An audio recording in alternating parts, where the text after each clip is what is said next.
She's one of the top players on one of the top teams in WPIAL Class 6A girls basketball. She successfully come back from a knee injury that cost her sophomore season, and she's about to try to lead her team to a WPIAL championship, something that both of her parents won as players in high school. Welcome back to the Post-Gazette Sports Varsity Extra podcast here. I am Brad Everett, joined today by our Girls Athlete of the Week, Mia LeDonne from Pine-Richland. Thanks for coming on today, Mia. Yeah, thank you for having me. No problem. Torn ACL for you in July of 2024 cost you your sophomore season. You had a meniscus tear in the fall, cost you your first couple games of your junior season. Considering what you've been through, I mean, what's it been like? What's it been like contributing to this team as much as you have this season? Yeah, it's been a lot. It was really hard watching from the sidelines last year and obviously seeing what my team has been through. This year, I think I've really just tried to do everything for my team that I can do so that we can win as a team, whether that's scoring 20 points, scoring 15 points, or having 15 assists, 10 assists. So I think just trying to do everything that I can do for my team, because I know how bad I want it and I know how bad our team wants it this year. So I think just having that mentality of like, I'm really not trying to lose. You made a big impact as a freshman at Oakland. And then we really didn't see you there for a good while as far as, WPIAL basketball goes because of the injury. Yeah. How were you able to get through that? Because, I mean, that couldn't have been easy. No, it was definitely really hard at first because literally all I've ever known was basketball, especially freshman year. I was in the gym probably every day.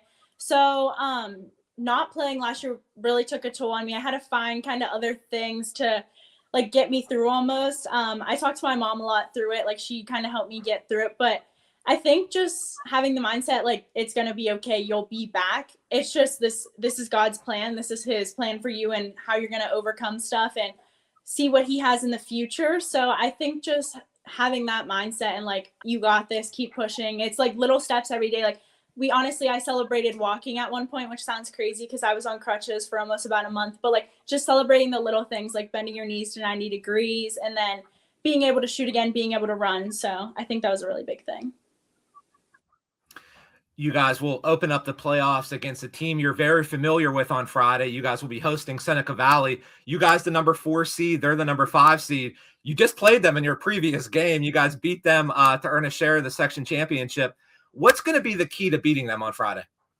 Honestly, our pace, I think, and being able to stop them, our defense, being able to stop them from scoring. I think they have a couple really good scorers in Natalie Hambley and Reese McFadden. So I think being able to stop them, obviously keeping the pressure up, but also when they take me out of the game, when they take Kate out of the game, they're going to try and take Becca out of the game a little bit. And Zoe, our 5th man stepping up really. And that's been a freshman and a sophomore for us, which is a big role to play. But I'm so incredibly proud of both those girls, Maddie and Addie, for stepping up. So I think honestly just playing together as a whole and then stopping those couple girls on offense for Seneca.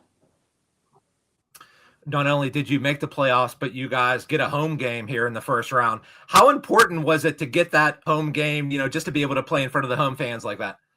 Honestly, it was really important because the second time we played them at home, the environment was honestly like a playoff environment. And for this game, honestly, I think it could have been a championship game if, like, either way it goes. Like, we are very 2 intense teams. It's very 2 big fan bases because we don't live very far away. So I'm expecting there to be a lot of people there on Friday to be very loud.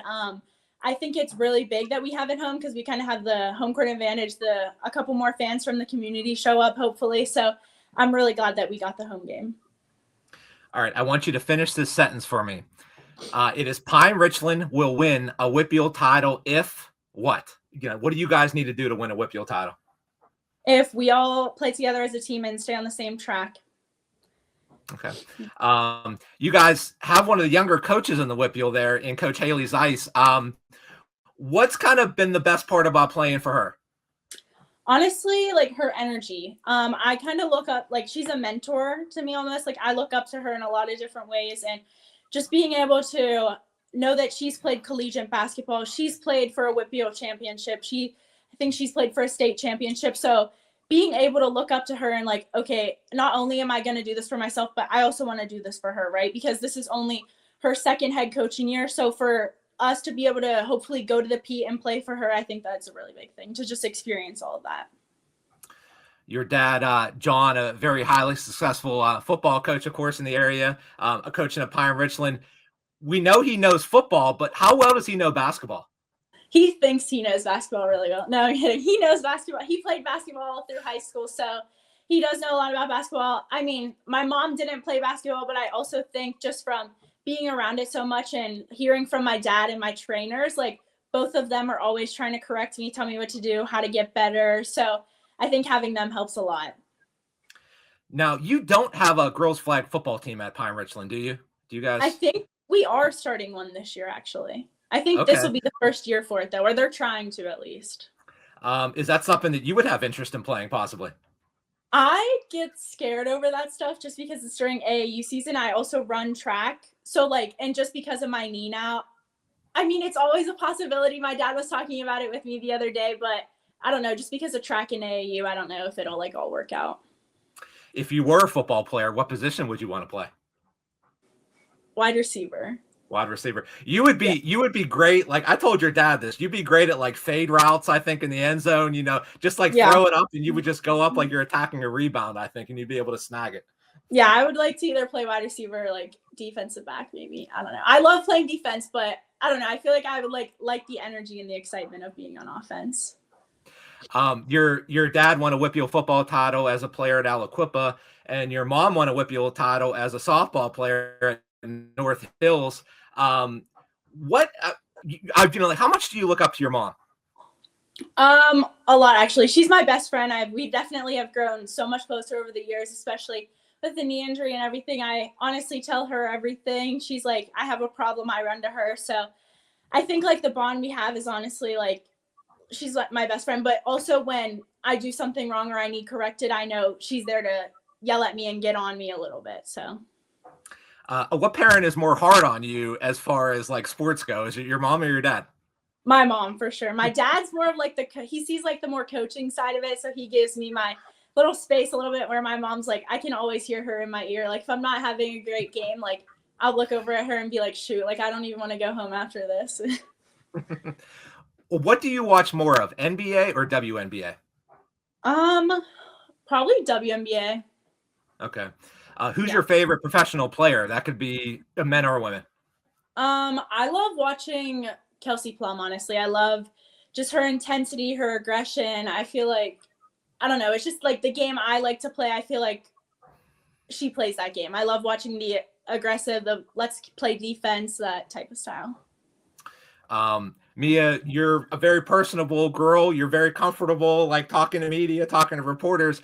And I think one of the reasons is, like you've had a podcast yourself in the past, you and Juju Leroux, one of the top players for South Fayette. You guys, did that podcast. I think it might come back apparently sometime soon here at some point, maybe after the season. But what was your favorite part of doing that, kind of getting into the podcast world? Honestly, I love public speaking, but being able to talk to other people through it. We had you on the show. We had Scoop Smith on the show. We had a couple other names on the show that I honestly just love doing that. I love being able to hear others' point of view on things. And honestly, just being able to talk to, it's just like me and Juju. I love being around Juju. That's one of my best friends. So I think just doing it with her made it a lot better too. Is maybe getting into the media, is that something that you might be interested in doing one day? Yeah, so that's definitely, I want to, like, one of my dream jobs is definitely to be, I want to stay in the sports world. So I want to be either maybe like a sports broadcaster or like sports analytics, go into that. If not that, then I would like go into sports agency. So I'm thinking that's like something that I would want to do, like sports reporting, anything like along those lines. Gotcha. And just one more for you here, Mia, before we let you go. The Winter Olympics are going on right now. If you were an athlete in the Winter Olympics, which sport would you want to play? Like, is there like one that you were like, oh man, like I would love to do that? I don't know. I was watching like the figure skating. I used to be a figure skater when I was younger. I don't know if I'd be like very good at it, but I feel like it's just like watching it. Like you're like, dang, they like skate so fast around the ice and they jump and they flip. So I feel like that would be cool to do. That seems like it'd be pretty cool too. Like I'd be cool like for skiing. Like I can't ski, but it looks fun. Like it looks like they're having a blast out there, so that would be fun. Yeah. But and if you ever get a chance, like try curling if you get a chance. There's a couple places in the area. I tried it like 10 years ago or so with some friends, and it was like a really good time. It's just like a fun sport to play. So yeah. but hey, Mia, thanks so much for joining us today. Great season, and I wish you the best of luck in the playoffs. Okay. Yeah. Thank you for having me.